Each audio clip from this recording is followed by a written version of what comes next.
Okay.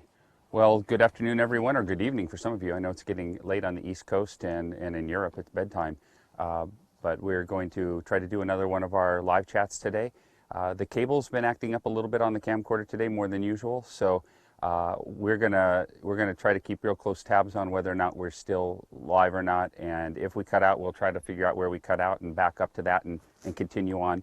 I think it's likely to be a little more problematic today because we're going to be trying to move around a lot more. You know, in previous chats, we've been in my cabin or we've been in one spot. Yesterday we moved around a little bit, but today, you know, we're gonna try to do more of that. We're going to start down here at the Lower River platform. Right now we're on what the park rangers call the satellite platform. The main Lower River platform is off in this direction, and that's where the Lower River camera is mounted. And we're going to start here at this location, and we think that we'll be visited in about an hour by one of our bear management folks, the person who actually monitors the bears, records their behaviors, activities, and that'll be a real treat for us to spend a little bit of time with her. And then when we're done with that, we are going to run as fast as we can up to the falls and set up there and try to show you,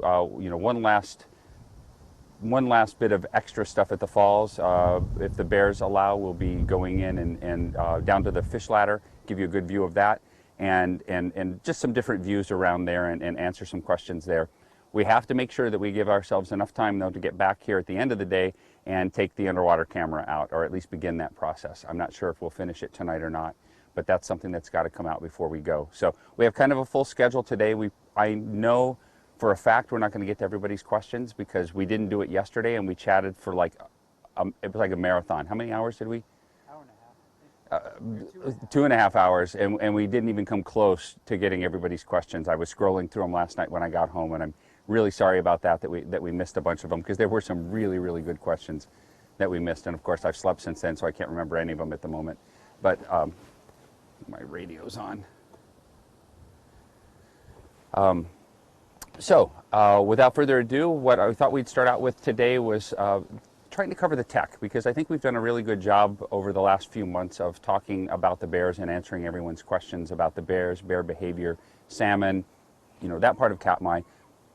But you wouldn't be able to have access to any of this sitting at home were it not for the technology that Explore.org has brought to Katmai National Park. And just a brief history on the webcams here. And I can talk about these webcams and the tech and the trials and tribulations for hours, but I won't subject you to that. Basically, we started in 2008, the first iteration of these webcams, and I'm sure that almost none of you know about this because it was a rather small affair. We had some hiccups trying to get it started. It's difficult to set up a network like this. It's difficult to maintain a network like this. And the Park Service enlisted the aid of some other organizations to help us out. We had the Pratt Museum in Homer. We had National Geographic and Real Networks assisting with it. National Geographic provided some funding. Real Networks provided the data. Pratt Museum provided some funding for it, and the Park Service provided funding in the installation. We ran it very briefly in 2008 because we had, as I mentioned, some technical problems.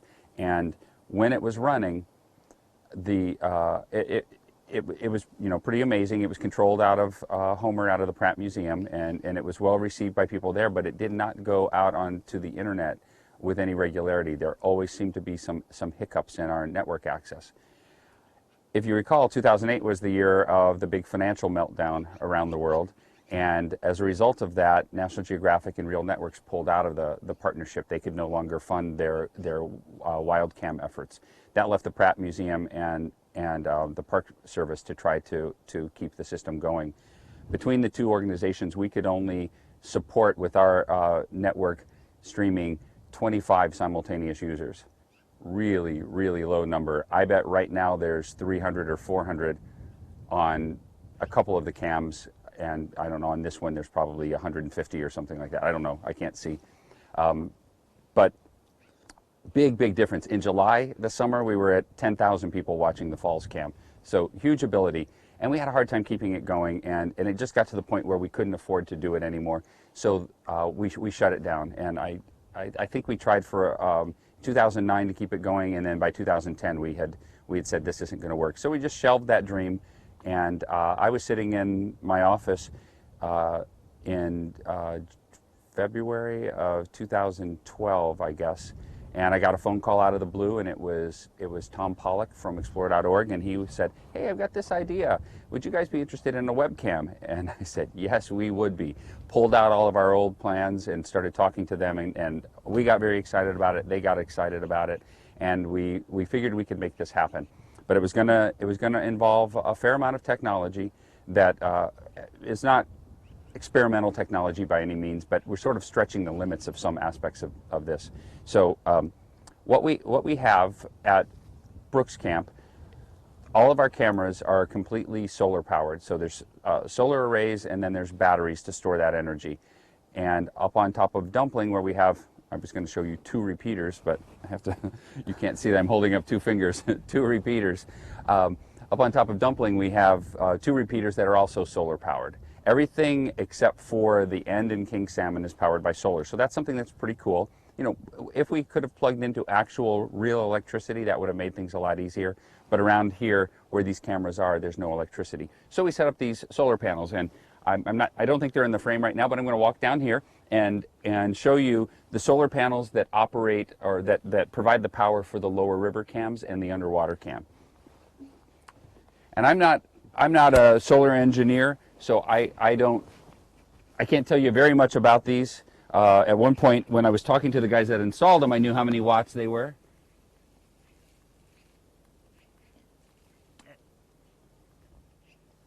So each of these panels is generates 240 watts. And so we have a fair amount of, I was looking at the label underneath here, we have a fair amount of electricity being generated by these panels, and they're angled generally to the south. They're not perfectly to the south because we didn't want to make them stand way off, and they don't track and follow the sun. So that means that right now they're getting, for the next hour or so, they're getting about the maximum amount of sun that they're going to get today, because the sun is right up there and it's hitting them pretty much dead on. Now, in the summertime, we don't really have a problem, because in the summertime there's so much sun, you know, the length of the day is so great that these panels collect sun very, very well. In the wintertime, it becomes a problem. Our days become shorter, and the sun intensity becomes a lot less. And something that you probably, if you thought about it, would make sense, but it's really obvious up here. The sun doesn't rise very high in the sky in the wintertime. It stays very, very low on the horizon. And so what'll happen in the summertime, or sorry, the wintertime, the sun will come up about right here. It'll barely clear the trees, if at all, that are right there, and then it'll scoot over and it'll hide behind this other mountain, and then it'll dip down. So the intensity is low. It's obscured part of the time by these trees and mountains that are way, way over there, and the day is short. So that leads to those diminished hours of daylight. Now, fortunately, when you set up a solar system, you don't just rely on the solar panels to provide the electricity, because the sun is not out all the time unless you happen to be in Barrow, someplace extremely far to the north. So when you have a solar panel, you need to store that energy somehow. And you can store it in various ways. The way we store it in our system here is by using batteries. Now, before I walk over to the battery section, while I'm here, I think Mike might be able to point out the transmitter, and we'll come to this transmitter again in a little bit. But I'll walk down there now, because there's a bear there now. So let me go down there now and point to the transmitter, and then you can see the bear too.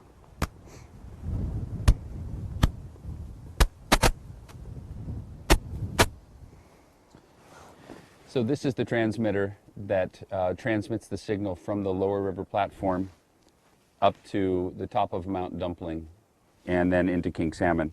And this is small, you know, it's about that big. You can see the scale on it, and it's in essence a Wi-Fi transmitter. It's not anything super high tech or exotic. It's just a high-powered Wi-Fi transmitter that is very directional because it has this dish on it, and that beams the signal straight up to the repeater on top. And when we come back down here toward the end of the tech part of this chat, I'll point to the transmitter and you can actually see it. It won't be very clear on the camera, but we'll take you down to it. And I'll come back away from the bear and let it have its space.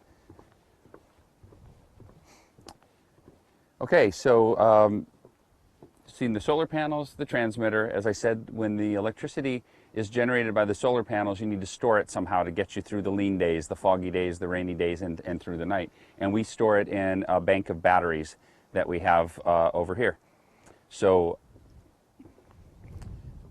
Mike's going to have to move the camera, so it's going to get a little jostled here as he picks the camera up and moves it, and we'll make sure that we're live again before I continue.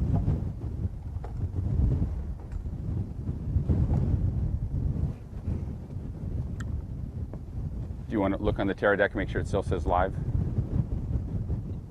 Okay. So this is the controller box for the lower river cams, and inside of here we have 4 large batteries for like 12 volt. They're designed specifically for solar panels, but they're a lot like a car battery or a boat battery. So we have 4 of those in here, and then we have a bunch of other electronics in here. And I know that there's probably a couple of you out there that would be really interested in knowing what each of the components are that are in here, but I know that most of you probably wouldn't be that interested in it.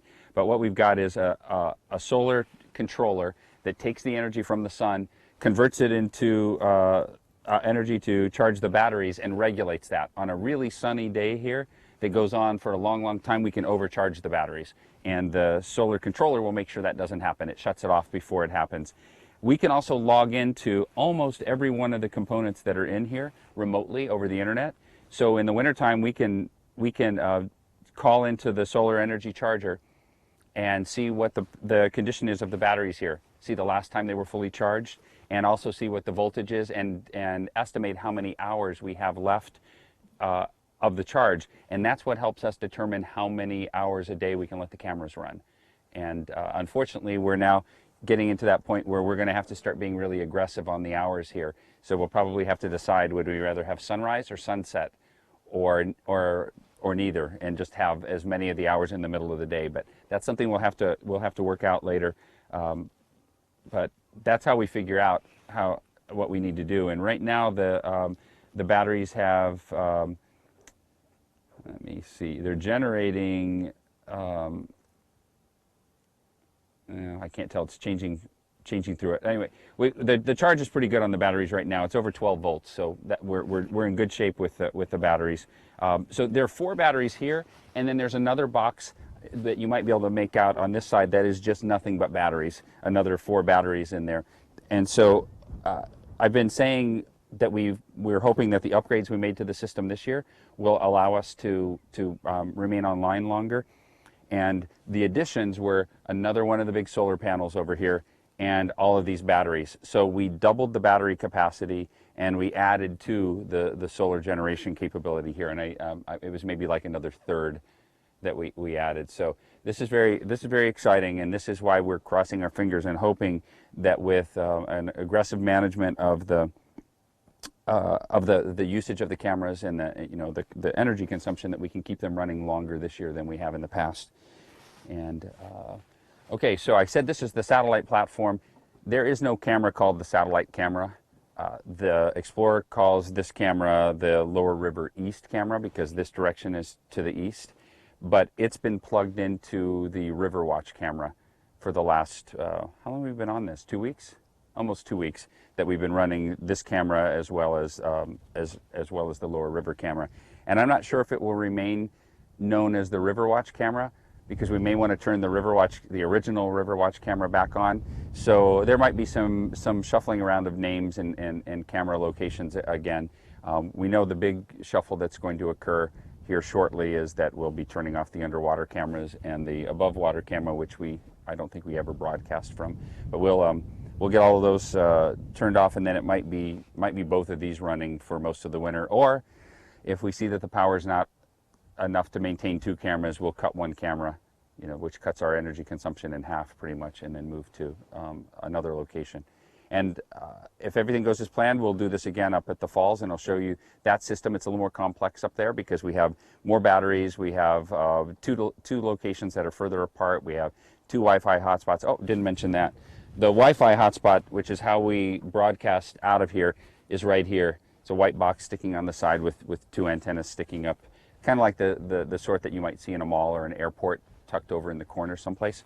And that Wi-Fi is not public Wi-Fi. That Wi-Fi is just how all of these cameras and our iPads, when we're receiving questions from you guys, it's how we communicate with the internet and the outside world.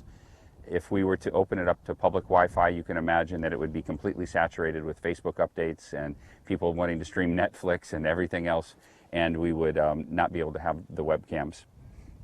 I had a thought while I was mentioning Wi-Fi, and it eludes me. Do we have any questions about the tech? Oh, I remember. To me, it's kind of cool. It may not be very cool. These cameras have one cable going to them because they're all plugged into this box by Ethernet. It's not Wi-Fi that the cameras talk to this box. It's by Ethernet, and the Ethernet runs power over it. And for networking systems engineers, that's no big deal. But when I found out 5 years ago about power over Ethernet, I thought that was really neat to have one cable running out to these cameras. So there are a couple of questions for you, Roy. And hello, everyone. Mike is here, and you haven't seen me yet, but I'm here. He's the guy expertly guiding the camera around and tripping over our stuff that's behind us. So one person asks, are these batteries able to work in the extreme cold of winter? Batteries are okay in the extreme cold of winter as long as they're not completely dead. And the system is designed to shut off and not draw any power out of them after the voltage drops to 11 volts. So they won't freeze at the temperatures we have around here and won't be damaged by the cold. But you're right that when as the temperature drops, the efficiency of the batteries also goes down. So a cold battery can't put out as much power as a warm battery, but the batteries won't be killed by the cold because the solar charger will cut them off before they're drained. And Mike, you are stepping on a cord, and if you end up stepping on one of the plugs, we'll be messed up. All right. So another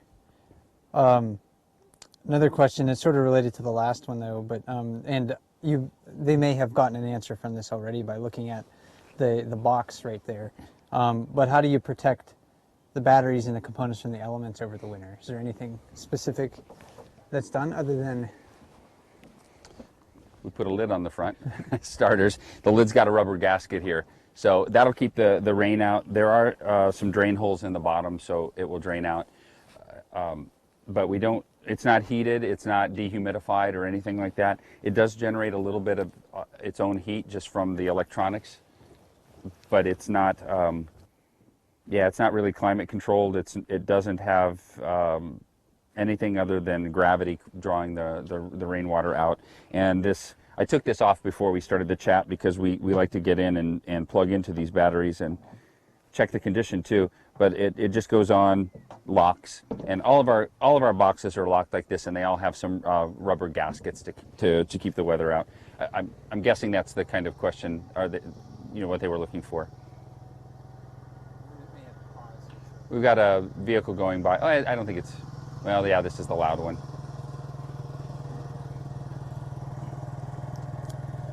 Do I have another question while you're?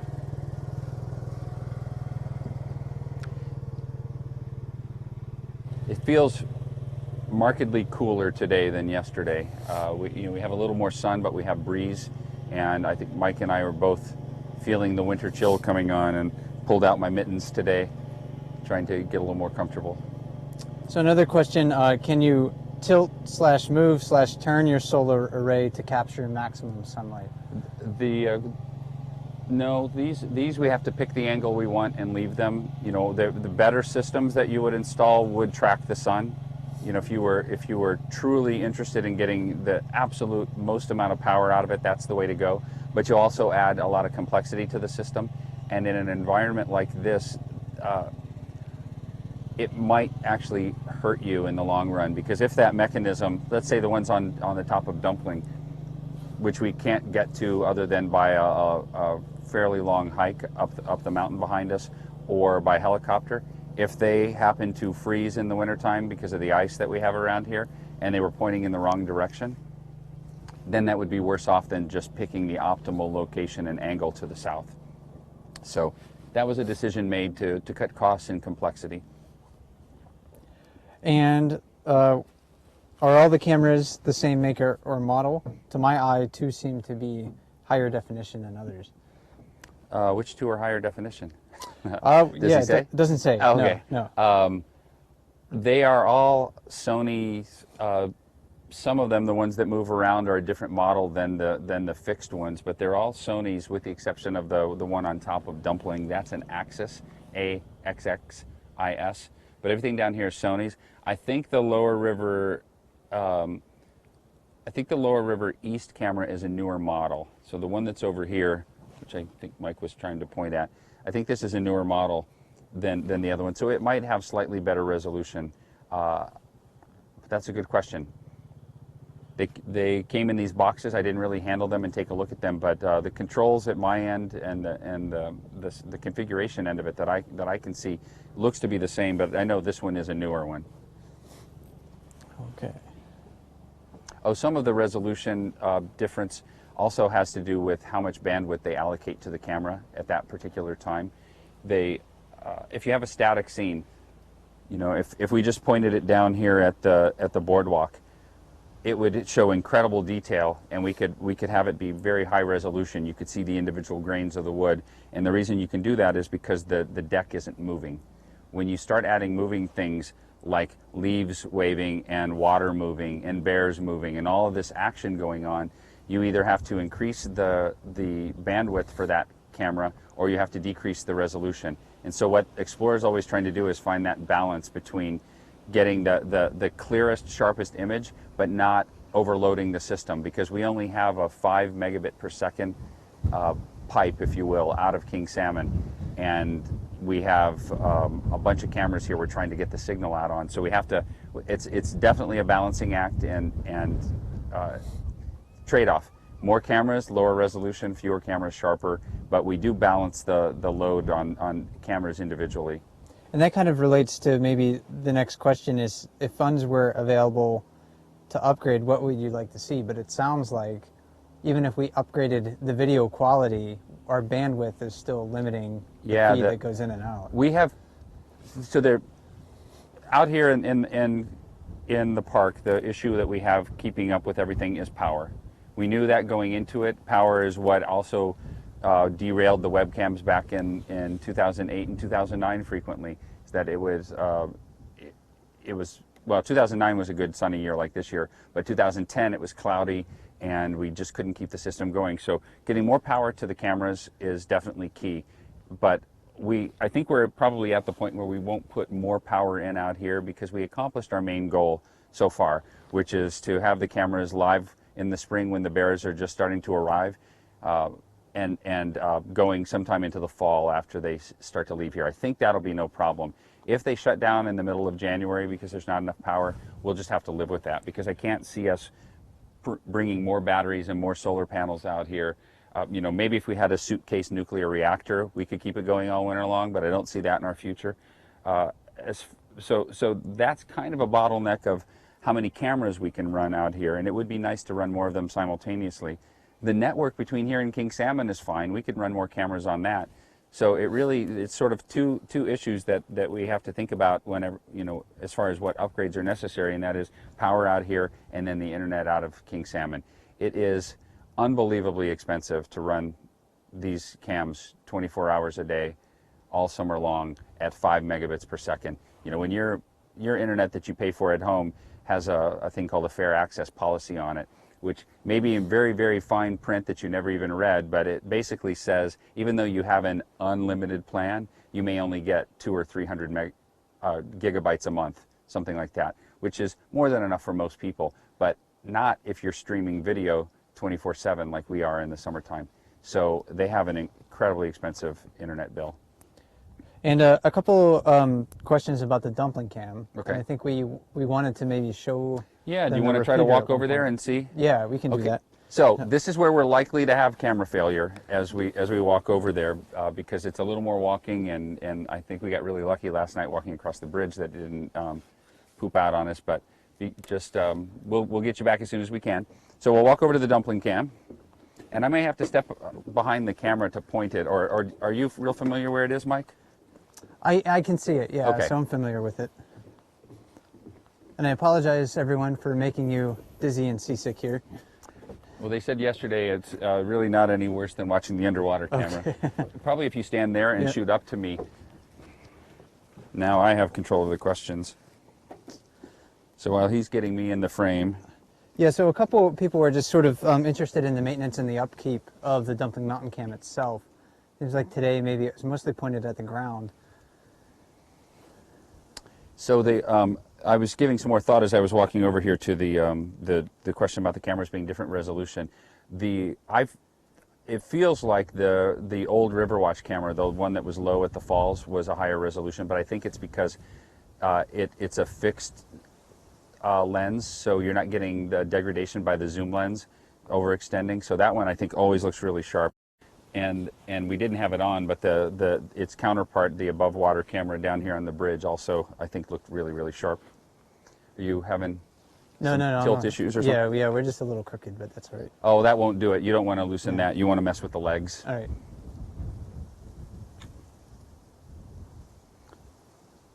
Let's see. How many cams will be left on after everyone leaves Brooks Camp was a question. That I don't know what will be on. We don't remove any of them other than the cameras that are attached to the bridge, because the bridge has to come out. So we'll leave on as many as we can, but the company that handles the webcams for Explore.org, IP Video Services Incorporated, they will be monitoring the power consumption and the power generation of the systems, and they'll help us decide how many cams we can leave on. Last year, we left the falls on. We never turned the falls off because the power was always fine, and then it suddenly went away, and I believe it suddenly went away because we had not snow, but we had a frost that just covered everything. It's called hoarfrost, and it comes when you get really cold temperatures, and it just completely ices over everything. And those those solar panels are at a very shallow angle, and I'll show you those later, and so they don't get as much sun, and then they were completely covered in frost. So we went from having okay power one day to like 2 days later being completely dead, and they didn't come back the whole time. The Lower River camera ran until the first few days of November, and at that point, what we're not sure of is which system lost power, because if any of the links over Dumpling lose power, you can't see beyond that. And I'm trying to remember. I think we could still hit maybe the first repeater on Dumpling, but we couldn't get past that. So cams, we will just be scaling them back, but everything stays in place. So if we have the power, we'll run as many of them as we can. Okay, so this is Mount Dumpling behind us. It's not a particularly high mountain, but it is almost exactly positioned between here and King Salmon. So if you want to get a radio signal out of here, and that's all Wi-Fi is a weak radio signal. If you want to get it out of here, you've got to get it over the mountain, because it can't go through the mountain and it doesn't bend and wrap around the mountain. And so the way to do it, in our case, we're using Wi-Fi. The government also has a network that goes over the top that we use for our radios, our handheld radio repeaters. That's not Wi-Fi, but it's radio. So the way to get from here to King Salmon back to civilization is by bouncing it from here to a series of repeaters over the mountain. So right down to the camera left is where the transmitter was that I pointed out earlier. That sends that Wi-Fi signal the couple of miles to Dumpling. And it's not a great telephoto on there, but can you see it, Mike? Yeah, let me zoom in here for everyone. So in the frame right now, and that's about as tight as I can go, on the horizon of Dumpling Mountain, you'll see basically a little point, and that's the actual repeater itself, and that's where the Dumpling Mountain cam is located. Yeah, so on that site, and I'm seeing if the video will load on the iPad here, which it wasn't doing earlier for some reason, but this signal hits that repeater where, as he said, the Dumpling cam is. There's a bunch of batteries there and solar panels, and from there it bounces to another repeater, because Mount Dumpling isn't a nice pointy peak. It's a broad, flat dollop of a mountain, and so you can't see the top of the mountain from here. So we hit the edge of it with this transmitter that's down here, and then it goes from that repeater to another repeater, then it goes 30 miles into King Salmon, and that's where it connects to that server, which I talked about yesterday, that compresses the video down to make it even more efficient to send it out over the internet. So that's how the signal has to get out of here. Oh, I can see. Let me see if I can get my, oh, you know, the delay is such, my arm will get tired before I can point to it. Yeah, and actually I moved it back off of the. Oh, do you want to zoom in? Yeah, let me And zoom in one more can you, time. can you, or maybe I can do it here. Because I'll turn this around and see.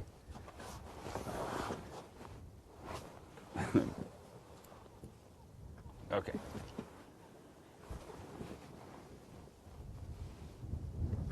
It is directly above my finger, which is really out of focus, I know. But directly above my finger, there's just a little nub. What you're seeing is a tower with solar panels, mostly is what you're picking up, because the solar panels are the biggest structure up there. Okay. Let me see if I've got any questions to answer here.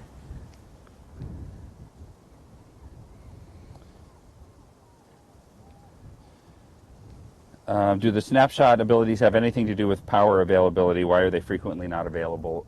That's all at the server end of stuff, and that gets into the part of the system that is the magical part that I don't truly understand. So I don't understand why it works sometimes and why it doesn't work other times.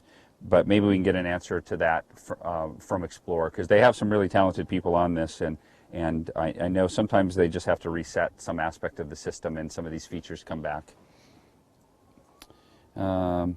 So let's see, when will everyone be leaving Brooks Camp? Mike and I leave tomorrow afternoon about 4 o'clock, right after our chat tomorrow. And there will be some law enforcement and bear management folks here for another few weeks. And the last people out are the maintenance crews, because they're here to pull the bridge out of the water, drain the water lines, the sewer lines, winterize everything, and then they'll be out of here by about the middle of October.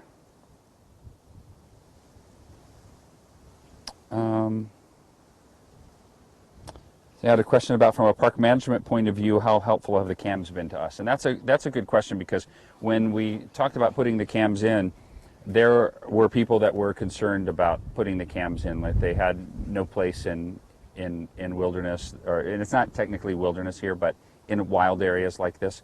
They had no place in wild areas, that they have that they'll draw too much attention to the place, that people should earn the right to visit. You shouldn't just be able to tune it into the TV. But park management, you know, this is various people that we discussed this with, but park management felt very strongly that there was a place for the cameras here, and that this is a tremendous tool for us to bring the wonders of Katmai to the people of the world. Our visitation at Brooks Camp is only about 10,000 people a year, usually a little bit less than 10,000 people a year. And that's wonderful. We can't really probably accommodate too many more people. It gets very, very crowded here in July, which is when most of the people come. But to have people truly value and appreciate places like Katmai and Brooks Camp, you need more than 10,000 stewards a year. You need a bunch of people really caring about wild places like this.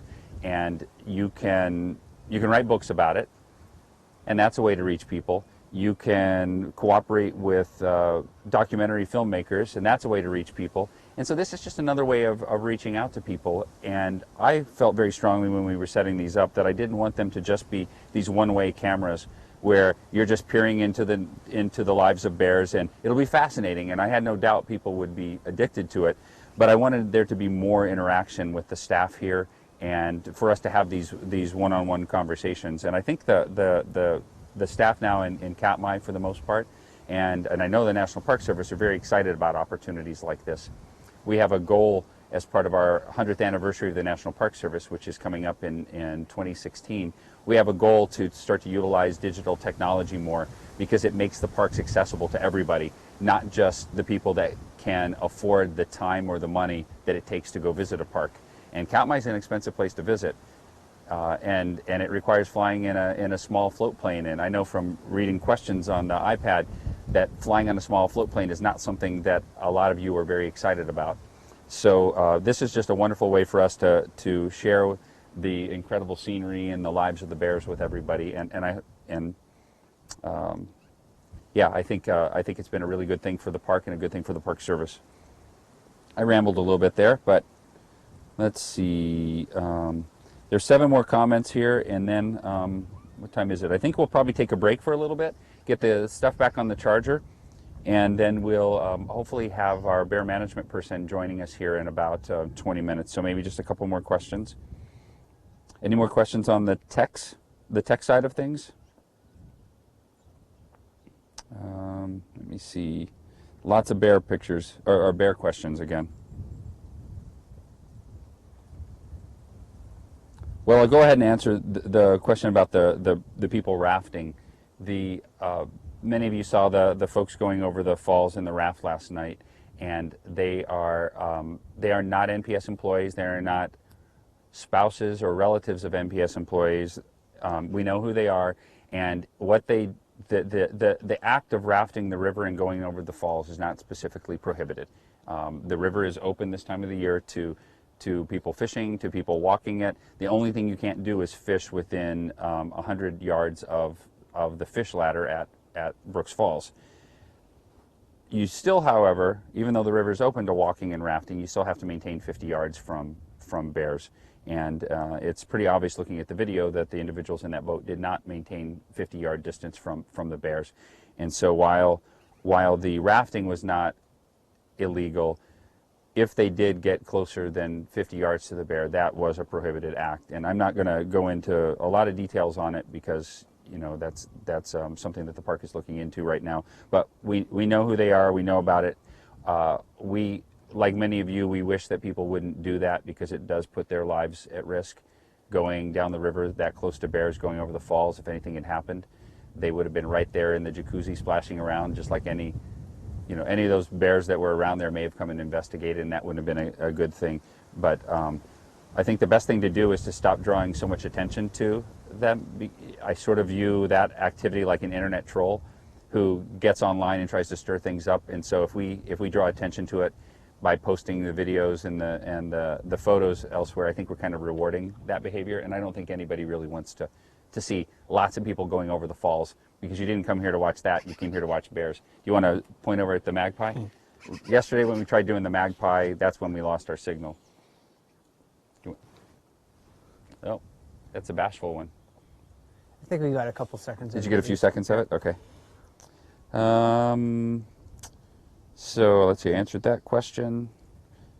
We'll save the bear questions for later. Although I can answer quickly, bears start going into hibernation the end of October. Somebody said the cams have made them want to visit, and we hear that a lot from people that call and write the park over the winter wanting to know about visiting. They say that they knew about the place or they didn't know about the place, but now after watching the cams they really want to visit. And that was, you know, probably the biggest concern that folks had here, is that we know that we're pretty much at capacity.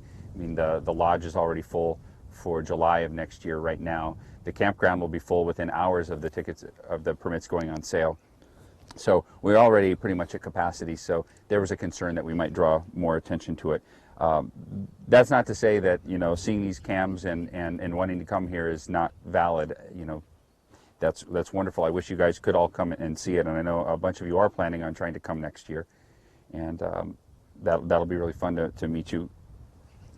Let's see, 14 more comments, and then I'll pick through those, make sure we don't have any more tech questions, and then I think we'll take a break here for a little bit and get set up for the next one. What we'll do is go find a spot where we can plug the camera in, and we'll just give you a nice view, something different than that you haven't seen on the cameras.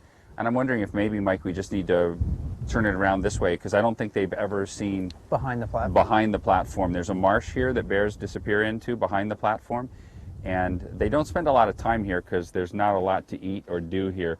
But there's a mud hole over here, which they sometimes come and eat the mud and clay out of. And are you on that? Yeah, I'm on that okay. Little mud hole there. So that's sort of filthy looking area down there. It's got some algae growing, but they'll come and they'll dig around in there. There's a particular hole that they'll go dig in, and they'll eat this clay. And biologists believe that it may serve a couple of purposes. You know, it may be helping to rid them of parasites. It may be for some sort of nutritional benefit, that you know, maybe some trace minerals in there. But clay is also one of the ingredients and stuff like kaopectate. So it may just be helping with their, you know, upset digestion. if you could see what the trails look like around here, you wouldn't want to visit this time of the year, because if you've been eating nothing but rotting salmon for the last month, just imagine what your bowel movements would look like, and then multiply it by, you know, the size of a bear. There are puddles. You can't see what the size I'm doing, but there are huge puddles of bear diarrhea everywhere around camp this time of the year. So that eating that clay may actually provide some help for them in their upset bellies. Oh, who was the bear camped outside my window this morning? I don't know. I missed it. I know that number 94 walked by. 94 walked by? I had to jump inside a building because she walked around a building about the same time I did. So, and then she walked right by it, right in front of your cabin. I don't know if that was the same one or not. There's been many bears walking the beach today that I've noticed. Okay. I'll answer a couple of bear questions here for just a couple more minutes. A young lady named Madison would like to know, of the 2,200 bears in Katmai, how many of the bears do we think visit Brooks Falls? And that varies from year to year, Madison. We can ask Leslie this when she gets up here how many different bears she identified this year. And when I say identified, she may not have known who the bear was, but she recognized it as a different bear. So she'll tally up all the bears. There'll be some that were unknown, and they'll just have a number that will be a new number for this year, and then there'll be the returning bears. And she can tell us how many bears we had, but we have had anywhere from about 50 bears in Brooks Falls to about maybe 70 or 75 in the 10 years that I've been here. And I was here for the peak. The peak number of bears was in about 2007 or 2008. So those were the years where we were getting about 70 bears. Biologists don't count the cubs if they're still with their mother. So in those years, in 2007, 2008, when we had 70, 75 bears, we also had maybe 25 or so cubs that were with their mothers still. And so that puts us close to 100 bears that utilize this area. And so there are two ways of looking at that. This is a small area. This is about 1 square mile, the Brooks River, Brooks Falls area. So that's a lot of bears in 1 square mile. But that also means that in the rest of the park, there are also lots and lots of bears. 200 bears roughly for the whole park. So this is an area with one of the densest populations of bears around. There are more bears in this part of the world than there are people.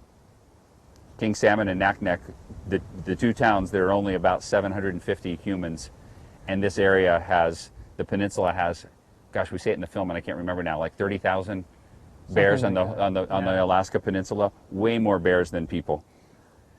So I hope that answers your question, Madison. Well, I did see this question yesterday that I forgot to answer, or I saw it when we were scrolling through, and I forgot it, and I saw it again last night. So I'm sorry I missed it. And that is a question about the new bridge to go over here. And it looks like the park will be receiving funding for that bridge starting in 2015, and that means we would start the first phases of construction in fall of 2015. So the money would come in October of 2014, which is our fiscal year 15, and then we would build the bridge. The bridge would start at the lodge, and we haven't shown you the lodge because we don't have Wi-Fi there, but some of you have been to the lodge. It would start right at the lodge between the lodge office and the dining hall. It would come down, cross about where the current bridge is, join the lower river platform over by the satellite platform where we started the chat this morning, and then continue on up to an area that I also can't show you because it doesn't have Wi-Fi coverage, but it's where the bus gets parked. And Mike is panning the camera over that way, and we'll maybe show you or what you looking at, Mike? Well, that's the direction that the bridge is going to go, basically. Oh, no, that way.